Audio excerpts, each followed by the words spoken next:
You are listening to a free version of the Majority Report with Sam Steeder. To support this show and get another 15 minutes of daily program, go to majority.fm, please. The Majority Report with Sam Steeder. It is Thursday, August 10th, 2017. My name is Sam Steeder. This is the four-time award-winning Majority Report. We are broadcasting live steps from the industrially ravaged Gowanus Canal in the heartland of America, downtown Brooklyn, USA. On the program today, Gilad Edelman, editor of the Washington Monthly. Trump's doing nothing but methodically destroying our government. And meanwhile, speaking of the U.S. government, it's split over North Korea. Not to mention, we don't have a South Korean ambassador or two key aides at the UN. We're nuking it, we're doing it. But before that, can Mitch be ambassador to South Korea? Trump lawyers mad about the Manafort rage. Meanwhile, Republicans at war with each other and hope to come together to crash the debt ceiling. Deportation horror stories keep coming. And Indiana sued for really a stunning case of voter suppression of African American and Latinos. All this and more on today's program, ladies and gentlemen. We're still here. We're still here. I mean, all the pieces now that we're seeing coming out about North Korea suggest that really, and this is something I think more or less we said over the past couple of days, is that, and maybe even in the past when we had Heather Hurlburt on, I think that became months ago, prior to Trump being inaugurated, is that the wild card here is not Kim Jong-un. The wild card here is Donald Trump. That seems to be the only irrational player in this whole mix. And I think the only good news I can tell you is that the North Koreans seem to be aware of that. This is a statement from General Kim Rak-gum. He is the commander of the strategic force of the Korean People's Army. This is what he had to say in response to Donald Trump. U.S. President at a Gulf Links again let out a load of nonsense about fire and fury, failing to grasp the ongoing grave situation. Statement adds, it seems that he has not yet understood the statement. Sound dialogue is not possible with such a guy, bereft of reason, and only absolute force can work on him. That, of course, was Wolf Blitzer from CNN. But I think probably even the most sober of analysts and experts on foreign policy would probably agree. And it certainly appears that those in the Trump administration also agree, more or less, with Rex Tillerson saying, don't take it too seriously. And literally, like, serious. It was actually, it was opposite day. We'd like to negotiate with you. And so that's where we are, folks. I mean, the real concern is that there's an irrational leader of this country. We also have a poll, and maybe I'll get to that later in the fun half. But half of Republicans are okay with postponing the 2020 election. But to be fair to them, it's to find out, all this problem with all the fraudulent voters. Yeah. The 3 to 4 Figure out million what the hell's going of fraudulent voters. Of course, the amazing thing is they also, half of them, maybe it's not the same subset, also believe that Donald Trump won the popular vote. Well, it's only surprising insofar as if it's the same people, then they think that he won with 3 or 4 million fraudulent votes. But numbers schmumbers. Don't get caught up in that. They are laughing at us. Everyone will tell you we should have bombed Seoul a long time ago in a certain sense. Folks, I figured something out. I think Saul has figured this out too. The Casper is an obsessively engineered mattress at a shockingly fair price. I don't think Saul cares about the price because he's 4. But I think he realizes it's the best mattress we have in the house. It's got supportive memory foam, creates what apparently is an award-winning sleep surface. Has just the right sink, just the right bounce. Here's the best thing. You can try Casper for 100 nights risk-free in your own home. They ship it in a box. It pops out. If they don't love it, they'll come and pick it up and refund you everything. It's free shipping and returns to U.S. and Canada with over 20,000 reviews, an average of 4.8 stars. It's quickly becoming the internet's favorite mattress. Now, I could tell Saul, you have a Casper mattress. It wouldn't mean anything to him. He knows it's a great mattress. In fact, this is how I know he knows. He sleeps in the bed, which is, like I've said many times before, the most comfortable mattress in the house. Nikki and I fall asleep on it. Probably 80% of the time we lie down with him. So we're going to be here for 3 minutes, and that's it, and then we fall asleep. But when he has to pee, he gets out of his bed and comes into our bed and pees in our bed. Never pees in his own bed. He's a smart kid. Smart kid. It's the most comfortable mattress in our house, except for if you've got to take a pee in it, and then he gets up and he pees in it. Does he look at you while he's doing it? Like, oh, what happened? Yeah, I did it again. Yeah. That's when a smile comes across. Just stares you down. Can you stop me? I don't think so. You can get $50 off any mattress purchase by going to Casper.com/majority and using the offer code majority. You can also try pee in Sam's bed, but I don't think that's going to work. It's offer code majority. Casper.com/majority. Terms and conditions apply. All right, we're going to take a quick break. When we come back, Gilad Edelman, who's written a piece on Trump's plan to make government slower, costlier, and more dysfunctional. And spoiler alert, it's also a longtime Republican plan. We'll be right back.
We are back. Sam Seder on the Majority Report. On the phone, Gilad Edelman. He is an editor with the Washington Monthly and the author of the piece entitled "Trump's Plan to Make Government Slower, Costlier, and More Dysfunctional." Gilad, welcome to the program. Glad to be here. So, all right, and you make this clear in your piece. I mean, this is really a long-term project by the Republicans and conservatives. There does seem to be it's fairly unique insofar as it seems to be one of the few things that they can actually execute. I mean, aside from maybe increasing deportation orders, but this seems to be the golden chalice, and particularly, Steve Bannon. This is a big part of his project as well. Absolutely. I mean, deconstructing the administrative state is one of his mottos. But to go back to your comment about the long-running conservative campaign, that's true. But there's a bipartisan element to this story as well. The size of the federal workforce hasn't grown in 50 years. I mean, it's gone up and down a little bit here and there, but basically there were 2.1 million federal employees in 1966, and that's basically the number we have today. Even though the population has grown by 50% or more, the federal budget has quadrupled or more. So you'd think, given that, the size of the federal workforce would grow. But under both Republican and Democratic government control, it hasn't. The difference, I think, is that on the right, shrinking government is a kind of a fixed ideological commitment. Whereas on the left, it's more of something that is tolerated. And we should also note, too, I mean, and maybe this is a broader story than the federal government, but the last recovery was the first, I think, in the last 4 or 5, including one under Reagan, Bush 1, Clinton, and Bush 2, where the size of government in terms of the hires has not increased in coming out of a recession. I mean, I think we're just, and that may be more of a story of state government as well. But the trend has certainly been in keeping that workforce, I guess, suppressed. And part of it, I guess, we can see also in Bill Clinton saying, the era of big government is over, whatever that means. Exactly, Sam. And the Clinton administration had this initiative. Some of your listeners may remember, a little bit before my time, but it was called Reinventing Government, headed by Al Gore. And they actually did succeed in cutting a lot of, 400,000 jobs. A lot of that, though, was thanks to the end of the Cold War. So a lot of those jobs, the bulk of those jobs were in defense. But here's the thing. The contractor workforce grew all throughout the 90s. And that's the big point. One of the big points of my story is that when I say the size of the federal workforce hasn't grown, that's official federal employees. But since everything else has grown, the budget, the size and scope of federal programs, the population, somebody's got to do all that work, and that work is increasingly done by private contractors. So we're at a federal government, I guess, number of employees that has existed since prior to there being an EPA, prior to there being a Department of Homeland Security, prior to there being a FEMA. Medicare and Medicaid had just occurred, I guess, and so they were, at the very least, we were ramping up for that. So we flatlined, and the big story is that we're just privatizing the function of government to a large extent. Absolutely, and yeah, Medicare and Medicaid launched in, I think, 1966, something like that. So basically, despite and now they're a huge percentage of the federal budget, like a quarter. So basically, we have the same number of employees as we did when those didn't exist. A lot of people, I think a lot of people, when they hear contractors, the first thing they think of is Iraq and Afghanistan, because the media have done a pretty good job publicizing the reliance on private contractors to fight those wars. But what I don't think people appreciate as much, and I did not appreciate as much until I started working on this piece, is that every part of the federal government, not just the military, relies heavily on contractors to do the exact same kind of work that federal employees do. So if you walk into, it's not just in D.C., most federal government employees are actually outside of D.C. So if you walk into, like a Department of the Interior office in Utah, or you walk into a Social Security office in Chicago, you might see 10 people working there, but 5 of them might actually be private contractors. I mean, I want to put a pin in that and come back to that because that's sort of amazing. And your piece really focuses on the cost of those two people who are sitting in that Social Security Administration window who may be doing the exact same thing, and the relative cost to taxpayers and frankly the efficiencies involved in it.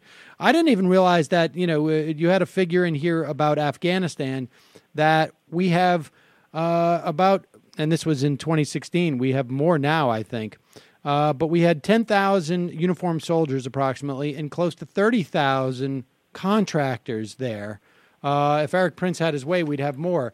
But yes, and I have to say also, before we get to sort of dig into a little bit more about the contractors across the federal government, this is why when Obama, sadly, late in his administration, started to put requirements in terms of like wages and whatnot on federal contractors doing business with the U.S. government, why it was so relevant, because there were so many of them that you're actually impacting the workforce in a significant way.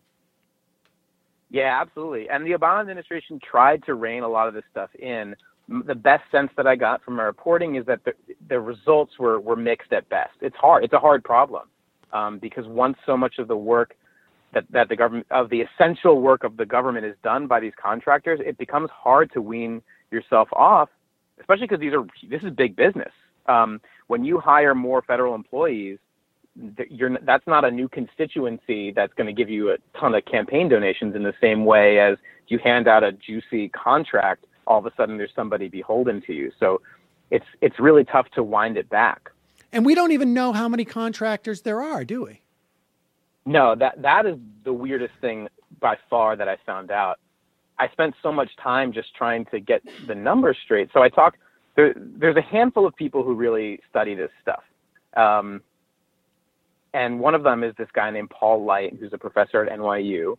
And he puts out these reports on what he calls the true size of government. And as he told, basically no one knows for sure exactly how many contractors the federal government employs. Even the CBO has said, has released reports that say, unfortunately, no good numbers exist for how many contractors, meaning even the government doesn't know. Because although agencies have set numbers of what are called full-time equivalents, basically employees, they don't have to log the number of contractors that they're paying. So Paul Light, basically uses the available data to make his best estimate. And his best estimate is that there are about I think I write in the piece, 3.7 million contractors employed by the government. So that's, compared to about 2 million direct federal employees, excluding the Postal Service. So it's a huge number. It's crazy that we don't know the number. It's totally bananas. How is it that we don't? I mean, is this just sort of like a slight oversight, or has there been bills that introduced that would say like, hey, you've got to, when you're paying for contractors, where you can't just put it into some type of like broad line item of like, we're getting this done. Right. Because that's basically how they get to do it. That's right. I'm not sure how much legislation has been proposed to try to fix this problem, but as you suggest, these are fundamentally legislative problems. Like this, Congress is the real culprit in all of this. Because if Congress wanted to pass a law that said you have to give us a detailed accounting of how many contractors are on your payroll, they could do it, but they haven't. And I suppose that's because, and you get to this at the end of your piece, I don't want to get ahead of ourselves, but that type of transparency would influence the debate. But before we get there, let's talk about the sort of the myths that have built up around private contractors. And some of this, there was a big push, and I feel like this was probably like 5 years ago, by the Grover Norquist types to basically say like, why should public sector workers get pensions when you don't? Why should they be, and they're overpaid as it is. So they're costing the government more. Talk about that sort of sleight of hand that's involved in that formulation. Yeah, there's so much mythology around this whole thing. Just to go back one step, this whole idea about cutting the size of government, right? It plays really well politically. Everybody knows intuitively that the federal government is too big, and we waste so much money. Now, as I've already mentioned, it actually hasn't grown for 50 years, so it's clearly too small, not too big. Right. But also, it's also not that expensive. The entire cost of salaries and benefits of the federal civilian workforce, excluding the Postal Service, is like $280 billion or something around there. The federal budget is $4 trillion. I mean, even if you got rid of every federal employee, you're saving less than 10% of what the government spends. It's just not that significant. So then to go to the Grover Norquist thing, right? One of the myths about contracting out the functions of government is that it's going to save money. And one thing that people point to is exactly what you mentioned, this idea that federal workers are obviously overpaid. The Heritage Foundation, for instance, put out a report maybe 6 years ago that compared federal employees to private sector employees, doing comparable work. And it found that when you look at salaries and benefits, federal employees make way more money. So obviously we're wasting money on them. Here's the problem with that. When you hire a contractor, you're not just paying that person directly. You're paying the company, and the company is turning a profit. So you're paying for the company's profit margin, and you're paying for the management of that company to make its enormous salaries. So the cost, forget what someone in government makes versus what someone in the private sector makes. What you have to compare is what a government contractor makes to what a government employee makes. The Project on Government Oversight has done the best work on this. It's hard because, as you said, there's not a lot of good data, but they looked at the categories where there was pretty good data, and they looked at 32 or 33 categories, and they found that in all but 2 of them, it costs the federal government more to hire a private contractor to do a job than to hire a direct employee, even when you include benefits and pensions and stuff like that. Right, because the government doesn't need to make a profit or provide shareholders dividends or to provide, all the bennies for and to rebuild the apparatus to make sure that person shows up at work that day. Right. There's all this overhead that you've got to pay, even before you get to the profit margin. When you're hiring a contractor, you're paying for the overhead at that company. And then you add in the profit. I mean, the CEOs of these contractors make $3 or $4 million a year. So that money's got to come from somewhere. So the idea that the idea that you're saving money on contractors, there's a couple other wrinkles to it. The other idea is, private sector competition, right? We make them compete against each other and offer an aggressive bid, and we'll save money that way. The problem is that there's not actually that much competition. There's a lot of industry consolidation. There's a lot of these cozy deals. So something like half of all contracts awarded by the Defense Department had only one bidder. Well, if there's only one bidder, you're not getting competition to drive the price down. And do we have a sense of what kind of lobbying is involved in this? I mean, obviously the Congress doesn't make the decision as to who's getting awarded a contract, but I presume if I am a big player in a specific space, right? Let's say I provide refreshments or temp workers or sanitation workers or something like that. Just lobbying to get these contracts and to privatize some of the functions of the federal government. I know I'm putting myself, or maybe an industry group does it, so that this money starts to flow into my coffers. Is there lobbying involved in this? Oh, definitely. It's huge. And that really should be my next article. I mean, I address it only glancingly in my piece because I had so much else to explain.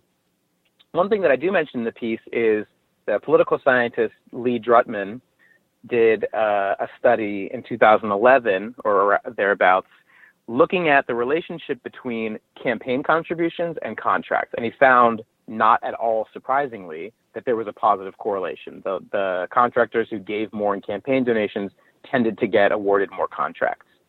The campaign finance law around contracting is pretty bizarre. There's a ban on recipients of federal contractors making campaign contributions, but it only applies to individuals or sole proprietors.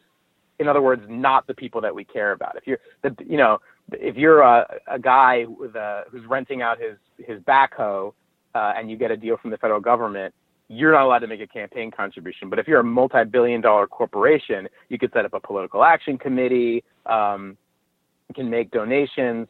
So the campaign finance laws absolutely do not address the places where we would actually care about. And again, I would imagine that part of that is not just a function of like, I'm going to give you campaign contributions, you steer this contract to me. It's, I'm going to give you campaign contributions to privatize stuff. And I just happen to be, I know based upon what my standing is within a certain industry that I am primed to do that, to be able to get that contract over my competitors. Exactly. That's exactly right. I mean, I love the piece where you, and this gets that thing you said at the beginning about Social Security administrations, that even the contract specialists, the government hires contractors to dole out contracts, and they are more expensive than the government people who issue the contracts to the people to hand out the contracts. Yeah, that kind of blew my mind. And go ahead. Well, one of the places where contracting, where the keeping the size of the federal workforce artificially low really hurts us is actually managing contracts. That's something that I heard over and over again. I talked to dozens of people for this article, inside and outside government, in contracting, even people on the contracting side said, yeah, when you don't have enough people just to manage the contracts, the government is going to end up wasting a lot of money. So there's a tremendous amount of there's a lack of accountability, and I mean, and that follows the same dynamic as we see with the IRS, which you make a point of. I mean, you know, the IRS. I guess I can see the ideological reasons that that the conservatives have. And you know, perhaps the Democrats, although I think that's happened less under Democratic Congresses, to short the IRS funding. I mean, the staff has been cut by almost 20% in the last 8 years. It's crazy. And it's crazy. And according to the Treasury Department, so there's a $450 billion tax gap, meaning taxes that aren't getting collected. And the Treasury Department itself has said every dollar that you spend on staffing up for enforcement would bring back $6 in increased revenue. I mean, there's a conscious effort, obviously, not to get those $6 for every one that you spend. But I think also, you know, this to me is sort of there's a similar dynamic here, it seems to me, as we see with the deficit hawkery whenever that comes up, in that it really is not about the deficit. It's not about the budget. And I hope people don't misunderstand. I don't think it necessarily should be. But that it's not about that. It's actually about trying to cut things like Social Security or Medicare. And in this instance, it's not about the size of government by measuring it in any rational sense. It's about privatization, about giving corporations, really sending U.S. tax dollars to corporations directly. Yeah, and the more you it's this classic starve the beast, right? I mean, the more you refuse to let critical agencies like the Social Security Administration staff up to do their jobs, the easier your case becomes for saying, look how bad they are, we should just privatize this. Talk about go ahead. I'm sorry. Go ahead.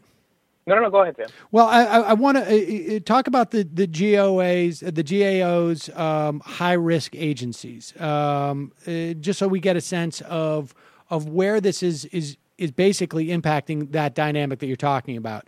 We will, and I know this has been a sort of a long-term plan to do this with the Social Security Administration. And we also sort of see some version of this with the post office, even though the post office doesn't get funds directly from the U.S. government. But talk about the high-risk agencies, because I think this is where we see that dynamic play out. Right. So the Government Accountability Office every year puts out a list of its high-risk agencies, places where they think there's a great risk of them basically not being able to do their mission. And there's a pretty notable relationship between agencies that are more heavily dependent on contractors and agencies that show up on that high-risk list. One of the agencies that's always on that list is CMS, Center for Medicaid and Medicare Services, which is responsible for something like a quarter of the federal budget and is tiny. Each employee there is responsible for almost $200 million in federal spending every year, some ridiculous number. And if you look at something like the Social Security Administration, there's the backlog for appeals can be a year or 2 years. The time you wait to have an appeal resolved. That's for disabilities. Right. And you might, as you say, there's no way to understand why Republicans or conservatives would want that outcome, other than to then justify the case of, well, we better just privatize the whole thing because obviously it's failing. Well, it's failing because you're strangling it. And we should also add, you can also measure this in terms of efficacy. You note that the Centers for Medical and Medicaid Services employ 6,000 employees and 14,000 contractors. That the quality of the contractors' work is not necessarily better. And in many instances, we see it's worse, particularly when you're talking about like security lapses and technological lapses. I mean, it seems to me it's true. You get the best of the both worlds from a sort of a Grover Norquist worldview, because you're spending these dollars on corporate America, and then you're blaming the government for the failures of these institutions when there's a huge data leak or something. Yeah, that's a super important point. When there's a a big hack or some big screw up, it's not the contractors who get hauled in to testify before the Senate. It's the people from the agencies. The head of FEMA after the Hurricane Katrina disaster was rightfully scapegoated is the wrong word because he deserved blame, but FEMA is one of the most heavily contractor-dependent agencies. Yep. By the way, I don't want to paint with too broad a brush. It's not like contractors are evil or they're always horrible at their jobs or anything like that. I mean, they're people. They're basically interchangeable with government employees in a lot of cases. I live in Washington, D.C., so I hang out with contractors. It's not like they're bad people or they're incompetent or anything like that. It's just that the federal government has been kept too small to properly manage them.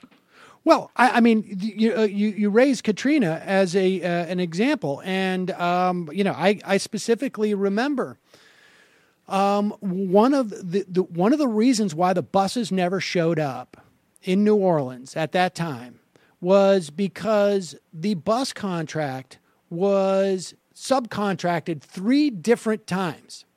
And it was a contractor who was responsible to get the contract for the buses that then subcontracted it out to someone else. And the bottom line is this, is that their job number one is profits. And so they did not want to move the buses out of the parking lots where it was, 70, 120 miles away, or wherever those buses were at the time. It escapes me now. But they didn't want to put them into the position because that would have cost them money. And in the event that they weren't needed, they would have had to eat part of what would have been the profits from those contracts. And so their job number one is to maximize profits and still get the job done. But there is a percentage in there that means that we're not willing to waste money. I mean, we saw it in the city, frankly, when it comes to snow removal. you can contract it out to private contractors, but the bottom line is they're not necessarily going to be ready because it costs them money. And that's the thing, is that for them it's a wasted profit opportunity. There may be a certain amount of waste involved in this in terms of from the U.S. government's perspective, but the bottom line is that's what you got to spend to make sure the job happens, even in those times where it's not necessarily a profitable business, right? I mean, it's the same same dynamic with the post office. I don't want to go to rural America to deliver mail unless it's like it's a government service, because it's just not going to be as profitable, at least for 42 cents or 44 cents. Talk about the rollout of the Obamacare website that was that nearly sunk that entire. Good. Right, the healthcare.gov. I mean, I think there were a lot of moving parts there, but one of the when folks went and did postmortems on that, one of the contributing factors was just insufficient contractor management. That was a huge project that had a lot of different contractors working on it, and one of the critical factors behind the botched rollout was it just didn't have enough folks within CMS to be properly managing all those contractors. And something that a guy told me, who is a contractor, a cybersecurity guy within Homeland Security, but he's also done some work for Health and Human Services, which is where healthcare.gov was housed. His take on it was, and this didn't even make it into the article, but his take was that when you hire all these different contractors to do little pieces of the job, they're not taking a big picture view. In other words, if they're just doing one little part of healthcare.gov, their North Star is not making sure healthcare.gov works. It's just making sure that they deliver to within the four corners of their contract. And so his perspective was, part of the problem was you had all these different contractors kind of working in silos that didn't have necessarily, because they're not part of the institution of government, they didn't necessarily have loyalty to the overall mission. And that is one factor that leads to more screw-ups. And it's not to suggest that you want the government to have the ability to build a one-off website, as it were, or and website is making it a little bit is being a little facile with what was involved in it. But you want to have the oversight. You want to have people managing the project, and you want to have staff to do that. The other dilemma that you talk about is that as contracting and as the Trump administration puts in these plans to freeze hiring and to not replace those federal workers who leave, is that as it gets filled by contractors, you're losing institutional memory in these agencies. Yeah, the federal government is crazy old. I mean, going back a decade or more, people have been sounding the alarm on this. In some agencies, like the IRS, half of employees are 50 years or older. And the problem is not that being old is not the problem. The problem is that there's huge percentages of federal agencies that are eligible to retire. And through decades of imposing these hiring freezes means that there's not this pipeline of talent coming up behind them. And we're already seeing, as part of these efforts, the Trump administration's efforts to get agencies to downsize, the Social Security Administration, it was recently reported, is offering early retirement to something like 1/4 of its workforce. If they all took that early retirement option, imagine how little the Social Security Administration would be able to get done. And then when these people leave, so I talked to a guy who's an executive at a big contracting firm, and he was telling me that when he's dealing with the procurement officers in government, the people, in other words, who write the contract, there's a lot of people who have been there forever and really know what they're doing, but then behind them there's just these gaps in age cohorts where there should be people with mid-career, and they just don't exist because they were casualties of hiring freezes. And so he's frustrated because he's either dealing with people who are towards the end of their careers and very knowledgeable, or somebody who's really young and doesn't really know what they're doing and doesn't have necessarily somebody showing them the ropes, because there's these missing cohorts. And this was a guy who works at a firm that gets most of its revenue from contracting, but he was complaining about the bad contracts that the government ends up getting into because of this lack of a talent pipeline. So we have these sort of lost generations that probably coincide with hiring freezes, maybe time during the Bush administration, maybe that Al Gore initiative or whatnot, where you just don't have the consistency that you would want, right? I mean, this is theoretically going to continue. You don't want just one generation in there. So of the fixes that you suggest, I mean, the first is to tell this story. I mean, so that people understand just how much of the government is contracted out.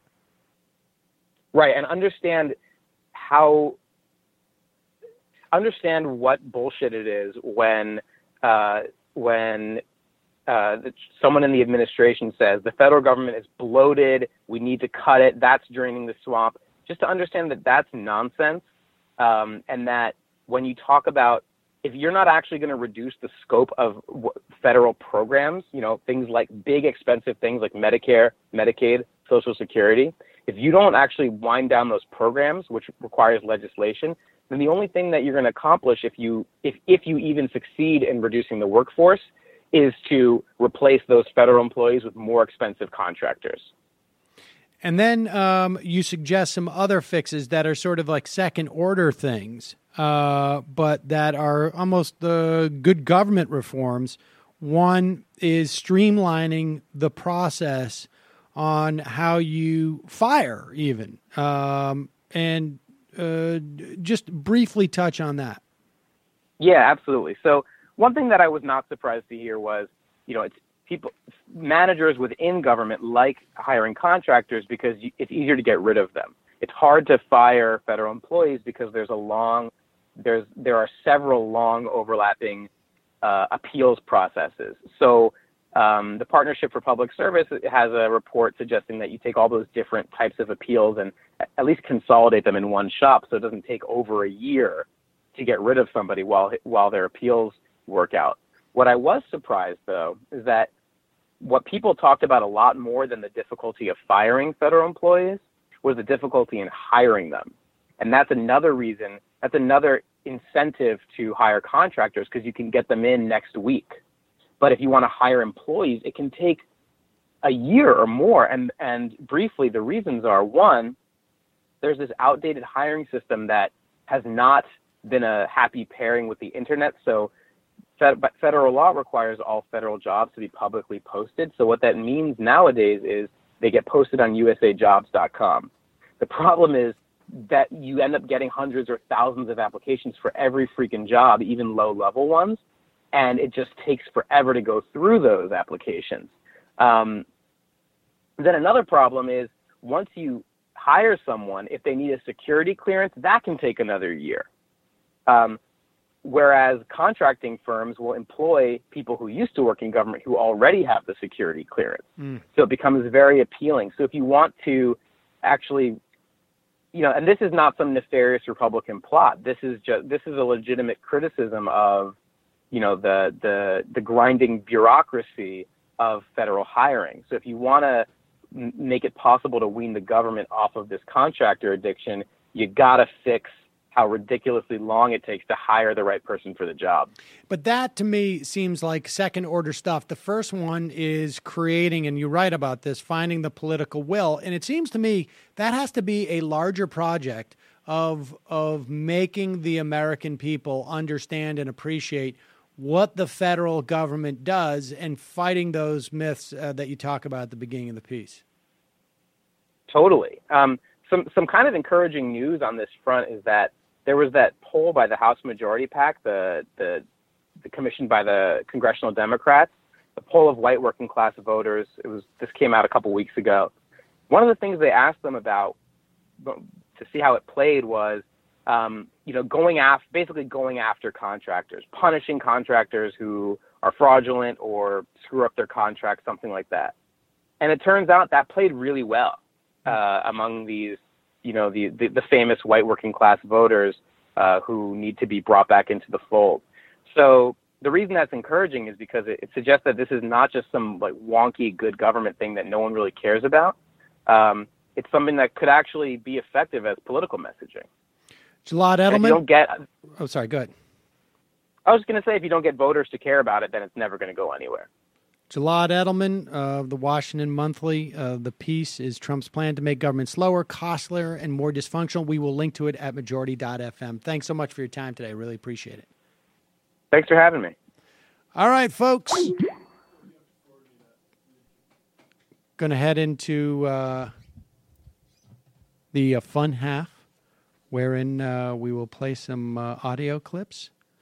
And just a reminder, this show is able to keep chugging day in, day out because of our members.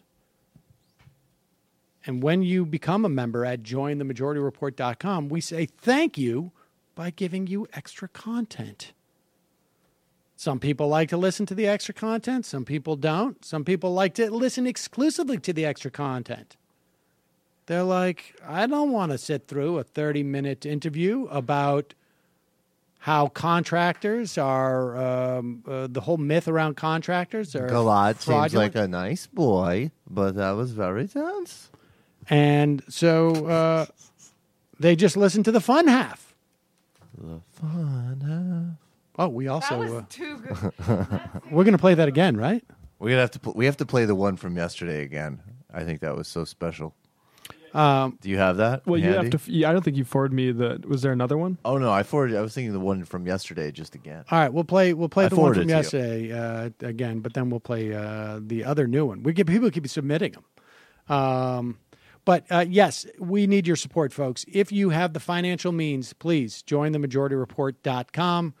Join themajorityreport.com. If you are someone who is going through a rough patch right now financially, and but could use the extra content to listen to brighten your day. A lot of people, particularly in this era, more so, I think, it reminds me a little bit of the Bush days where people were like, I was going insane, and I appreciate the being able to sort of an opportunity to laugh at it.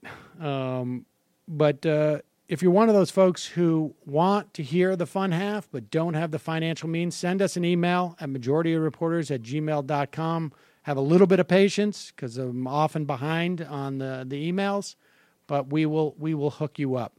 Also, justcoffee.coop, fair trade coffee, tea, or chocolate. Use the coupon code majority. We get 10% off of that great coffee. And if you buy your crap from Amazon, go to MajorityReportKickback.com. Click on the link. Buy your stuff via that link. I don't know. There might be some way that you can save it in your browser in some fashion or something. I don't know. I'm not familiar with the latest in browser technology, but if you do buy your stuff through there, buy it through our link. We get a kickback. Thus, MajorityReportKickback.com. But as they say, the greatest act of all is to become a member at jointhemajorityreport.com. All right, quick break. Into the fun half. Which one are we playing here? The one I just play the one yesterday. The one I just forwarded it to you again. And this is who gave us the DJ Danerky. DJ Danerky. And what's so great is he answers your question in the track. He answers my question? You don't remember? Well, you'll hear in a second. Well, then you will hear this, and then we'll go La Poupée and then go into the fun half. Nah. Here we go. Boo. You are in for it. All right, folks, 646-257-3920. See you in the fun half. Are you ready?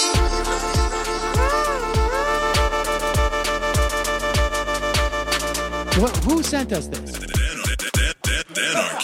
The alpha males are back. Back.